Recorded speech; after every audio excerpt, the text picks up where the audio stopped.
assignment. Then you have towards the end you feel that okay, with this experience doing assignment, it will prepare you to be an expert in your field, right? Lifelong learning dan sebagainya. Okay. So that is the differences of ET and IT. Okay. So moving to the next slide. Okay. So let us take a look what is the mission of instructional technology. Okay. So below are the missions of instructional technology. Mission ini apa? Mission ni what you want to achieve. What you need to do in order to achieve what you want to be. Itu mission apa yang you kena lakukan okay untuk menjadikan okay instructional technology ni memberi kesan kepada pelajar dan juga pendidik dan sebagainya. First, okay, instructional technology ni would be able to increase the level of teaching and learning process. Okay, so if IT ni dia ada macam apa nama helping okay, or is helping the teachers to be more more effective, more ready okay before lessons. Maksudnya dia dah membantu okay the teachers. Teachers tu dah rasa macam we can see the difference, the changing, the changes, the positive changes of the teachers daripada dia tak guna IT, okay, dan dia guna IT, so ada differences, okay, in terms of teaching dan sebagainya. Same goes with learners, with the students kan. So before tak ada IT, okay, students like this, dia punya performance, unsatisfactory. Tapi with IT, so we can see there is a differences. There's a positive change in terms of academic performance of the students. Alright, dan sebagainya. Next is, okay, untuk kita jadikan instructional technology ni sesuatu yang beneficial, kita kena this IT should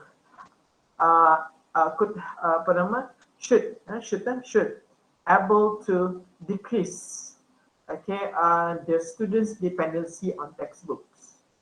Okay, so we don't want the students to depend too much on textbooks. Alright, so we want them to go beyond textbooks. Okay, by providing them with the various other relevant materials. Okay, for them to be to be expert in their field. Right? Macam mana caranya? Okay, not only providing the students with textbook, tapi kita akan expose, kita akan give exposure for the students to explore more. Okay,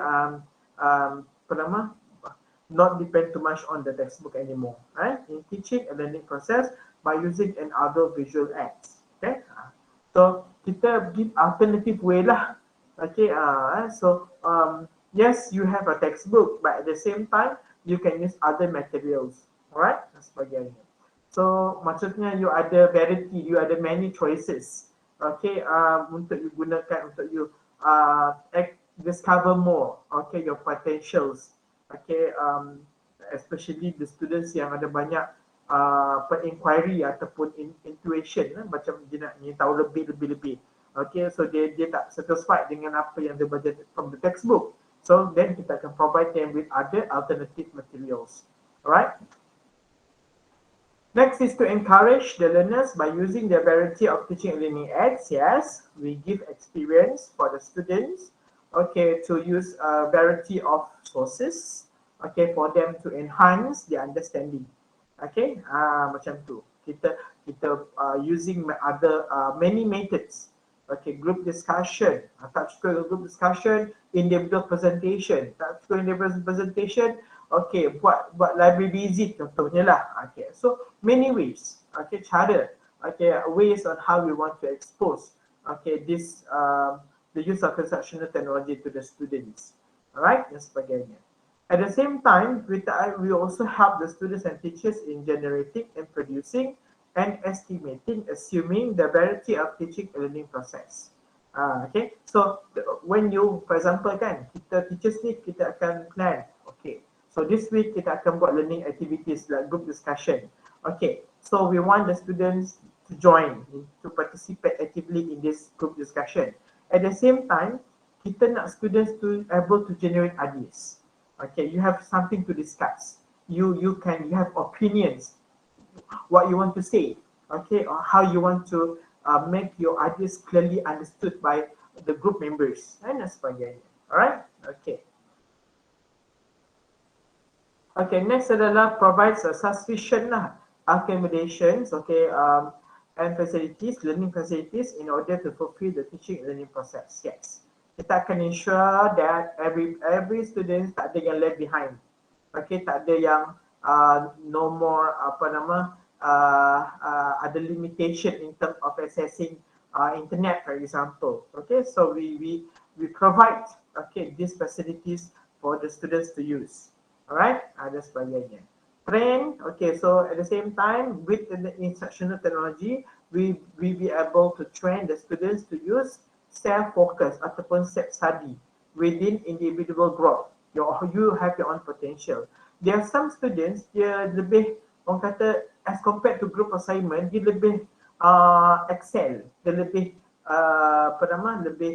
shine when it comes to individual presentation daripada group presentation. So we can make conclusion lah, kita can observe the students' behavior. Okay, apabila dia bekerja secara individual dan apabila dia bekerja in groups. So which of these methods yang dia perform well, right? So act within the outdoors with a full confidence. So we give opportunity, okay, for for example, like we know in that particular class, ada students ni dia suka banyak bertanya because itu membuktikan that is a proof that this particular students memang ada interest, okay, to get to know more about that particular field, that particular subject. Ada student apabila kita bertukar subjek, so kita boleh make comparison, you know. Contohnya apabila subjek sejarah, so dia really excited, okay, dia really focus. Tapi bila subjek ni dia tak suka, so dia rasa macam demotivated. Macam tu, right? So outdoor.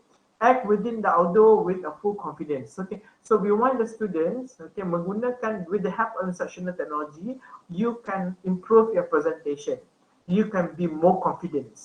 Okay, so this technology, this presentation aids yang membantu you untuk improve your presentation will make you to feel more confident to present your ideas. Okay, dan sebagainya. Alright.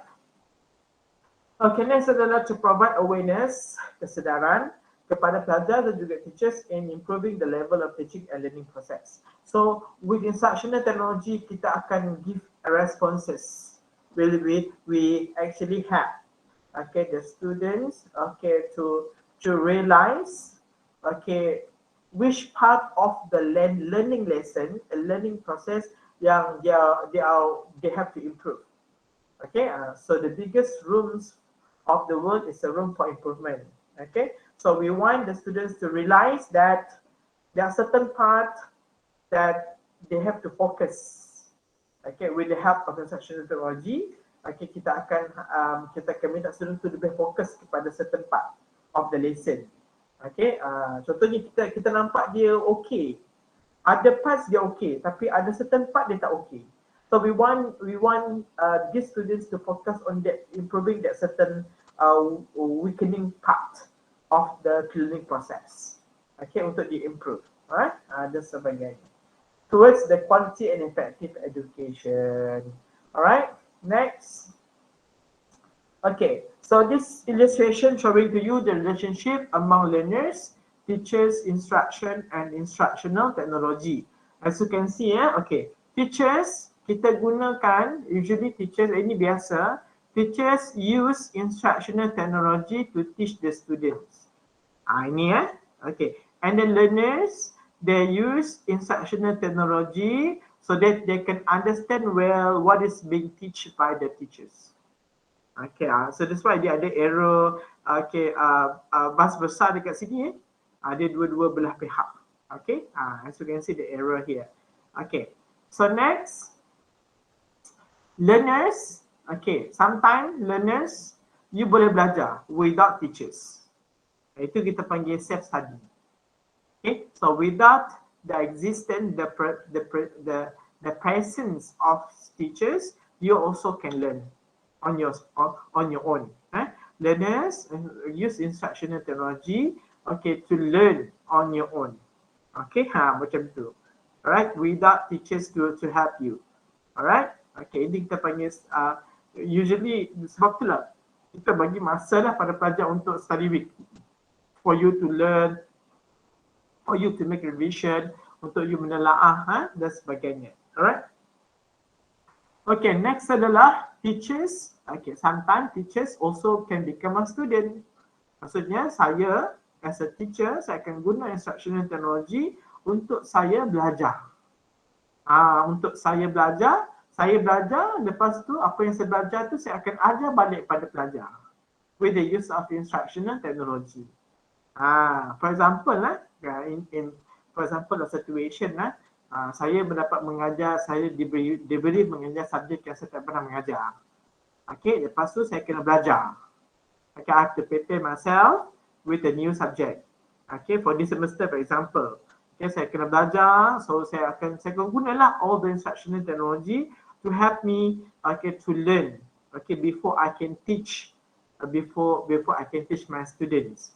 So I have to, myself saya perlu juga belajar terlebih dahulu sebelum saya mengajar pelajar lain.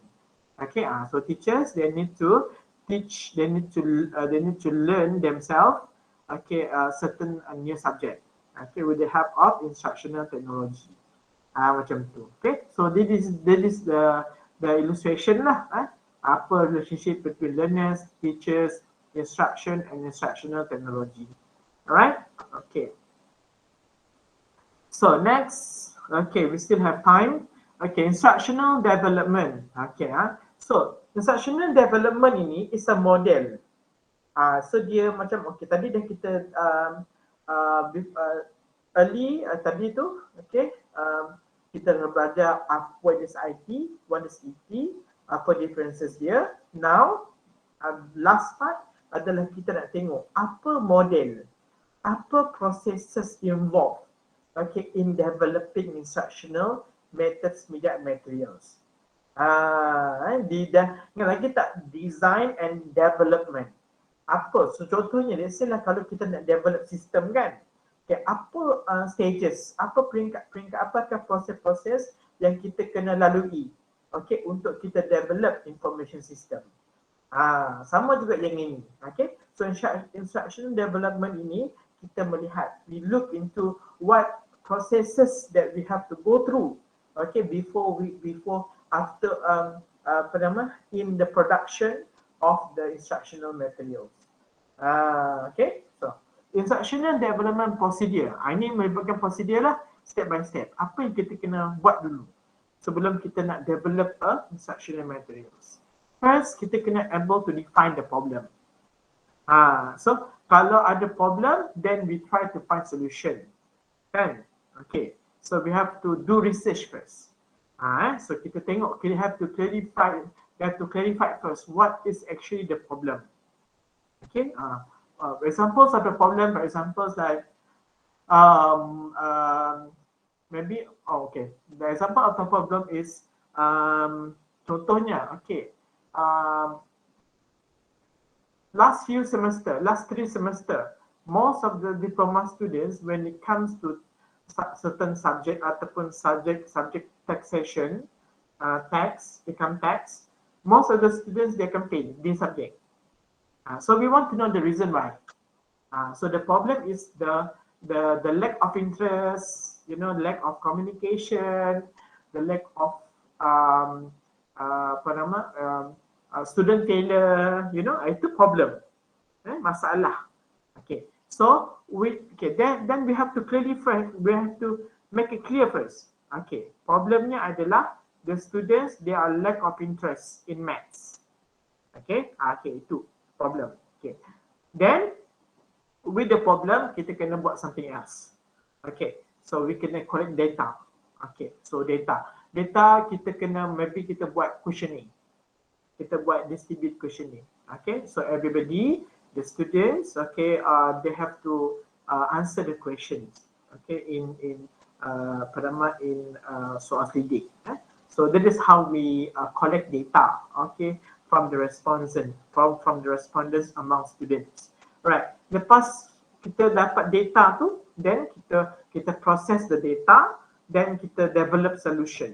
Okay. So kita dah tahu dah, kita dapat input from the students, then from the input that we analyze, kita akan develop the solution. Okay, apa solution yang possible solution yang kita boleh jana, kita boleh come up with. Okay, lepas solution tu, then kita try this solution on the students. Kita buat testing. Kita for example, the solution adalah kita buat games, okay, untuk students to have interest in maths. Okay, so kita buat games. So after the student tu dah play games, so kita evaluate balik. Kita evaluate. Lepas tu kita evaluate tu, for example, okay, contohnya, for example, let's say the students tu dia dah play games. So then kita ask them, okay, does this game really help them to have interest in maths dan sebagainya. Or daripada games itu kita akan buat simple quiz. Okay, from the simple quiz kita boleh make comparison before and after.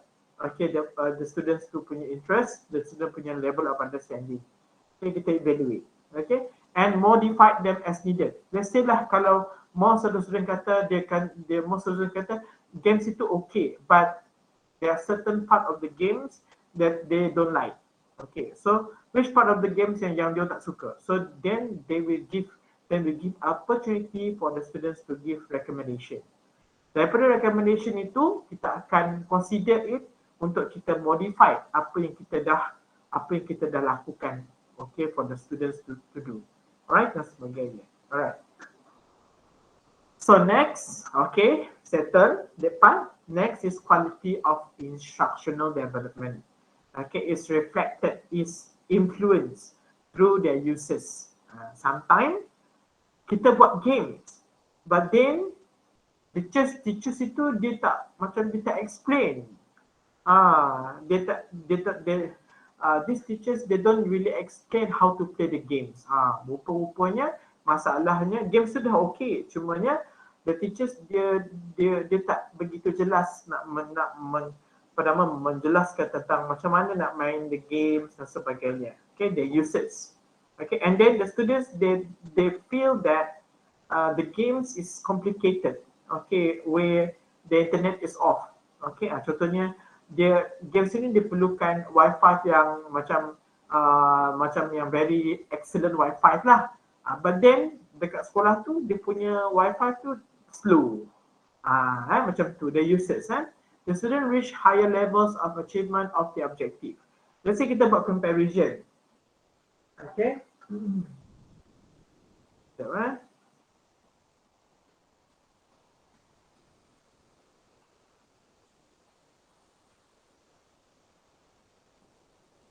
Okay, kita buat comparison. Contohnya, let's say after the students playing game, before the student playing games, kita buat quiz. Okay. So a math quiz. So tengok, okay, before games tu student kebanyakannya fail. So lepas tu after games tu kita give them the same quiz. Lepas tu most of them they successfully pass the quiz. So ada dia punya differences.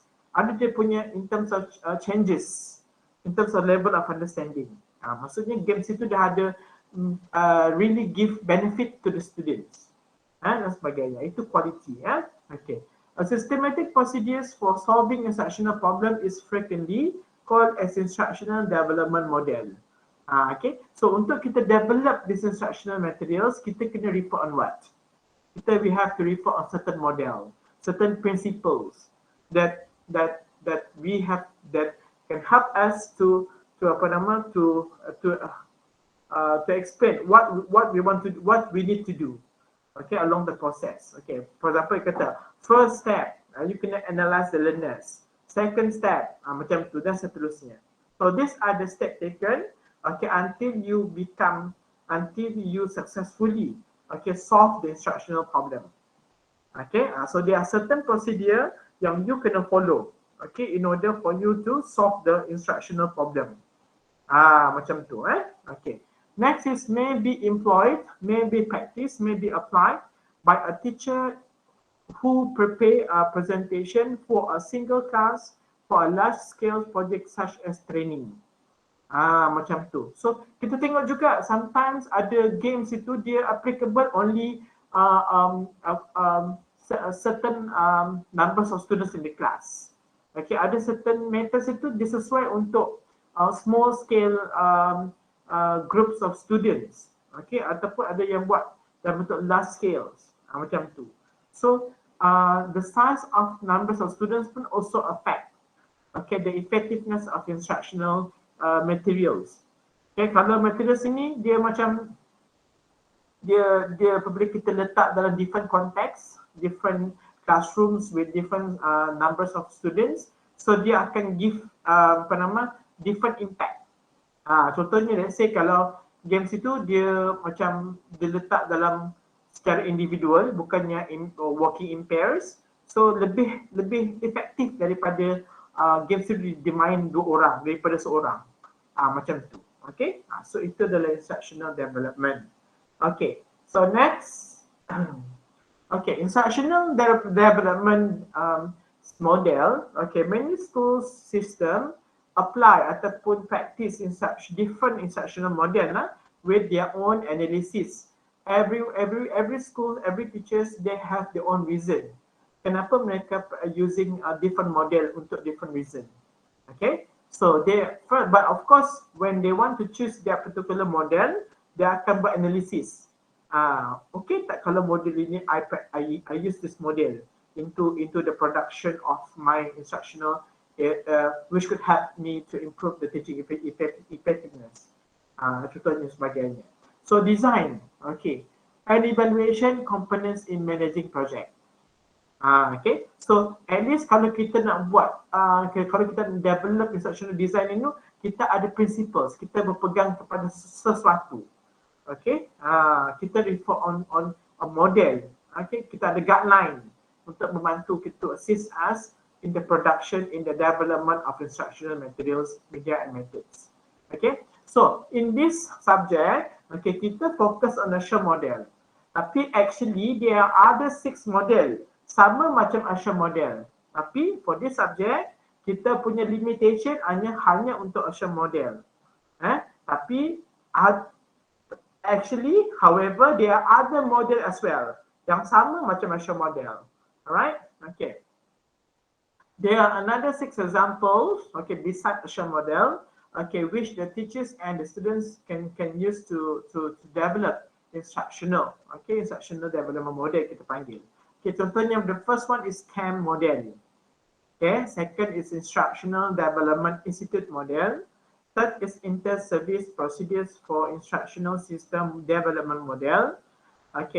Fourth is Creation, Reference, Instruction, short form CRI, and then next is UNESCO Instructional System Design model, RSD. And the last one is synthesized model. Dan yang tak ada mention dekat sini adalah Asher model.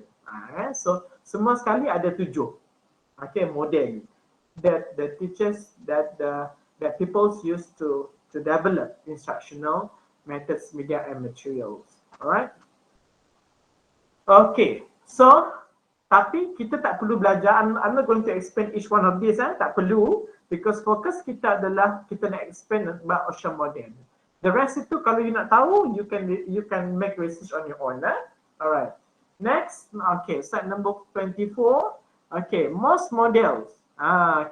So daripada kita dah study, for example imagine kita dah study these 7 models, including Asher model. But kita kena tengok apa similarity. Apakah persamaan di antara ke-7 model ini? Apa dia punya persamaan dia? Similarity. First, similarity dia adalah every models require us to collect data. Okay, what kind of data? Data about students. For example, we have to know our students. Okay, the students' background, the students' gender, the students' learning abilities, the learning styles. So kita kena collect data. So every models require us to collect data. Okay, so this data is important. Okay, for us to plan. Okay, what we want to develop. Okay. So second is assessment of learners' entry skills. So every models, okay, these 7 models require us, okay, to study first. Okay, what are the available skills that the learners have before they can go to the next stage. Okay, for example, okay, in semester 1, okay, lecturer in semester 2 dia kena tahu apa yang pelajar dah belajar in semester 1. Okay, which can be applied in semester 2. Macam saya lihatlah, saya macam tu. Saya kena tengok apa yang you dah belajar in previous semester, which you can practice, which you can use, which you can manipulate untuk you gunakan untuk semester ini dan semester yang seterusnya. Okay, macam mana? So saya kena assess. I need to get to know what kind of skills that you have learned in the past, which you can use to help you, okay, in completing your assignment in this semester. Okay, for example. Okay, so itu the similarity yang nombor 2. Similarity yang nombor 3 pula adalah specification of behavioral objective of performance test. Kita buat test. Maksudnya kita kena buat objektif dulu. So every models dia kena ada learning objective. Okay, so from this learning objective, then we can evaluate the students' performances through tests, through practical training, those things. Okay, so does the students at the end of the lesson really achieve the target or not? So kita kena make comparison. Okay, so that's why you all will be tested. Kenapa you kena diuji? So, untuk saya nak tahu, okay, sama ada you ni able tak to achieve the objective or not. Biasalah kalau objektif dia adalah for you to be able to make citation. But apabila di test, you tak tahu make citation. Maksudnya you tak achieve the objective. Macam tu. Okay? Okay. Yang seterusnya adalah a procedure. So maksudnya these 7 instructional model require, there are steps taken. You have to follow the steps. Okay, step apa? Step of selecting presentation methods and media. So every model tadi tu require us to choose, okay, the methods and media that you want to apply, okay, in classrooms or in other learning environments, okay, dan sebagainya. Okay. And the last one adalah an implementation, evaluation and revision procedure. Maksudnya setiap daripada peringkat-peringkat dalam instructional model yang berbeza ini, dia boleh dibahagikan kepada 3 peringkat lagi. Basically dia peringkat. Contohnya planning, implementation, evaluation. Ataupun evaluation in bracket / revision. Perlu ada. And implementation perlu ada. Evaluation perlu ada. Planning tak ada. Maksudnya every model tadi tu dia ada certain ada planning, certain tak ada planning. Tapi yang ada cuma ada implementation stage where the students, the teachers have to apply, have to use the instructional methods, materials tadi tu kepada pelajar. So need to be used. Okay, need to be implement. Lepas implementation, lepas tu barulah di-evaluate. Okay, whether the material used to give impact or not, okay, to the students. And then lepas tu a revision. So perlu di-revise. Let's say lah kalau that methods yang you select, that you choose is not give impact to the students. So you have to change with other methods. So dia ada buat revision, dia kena tukar. Takkanlah you nak maintain menggunakan method yang tak memberi kesan kan? Of course you akan tukar, you akan change your methods. So macam experimentation lah. So you rasa this method tak bagus, tak give impact. Then you choose another method. Sampailah you akan dapat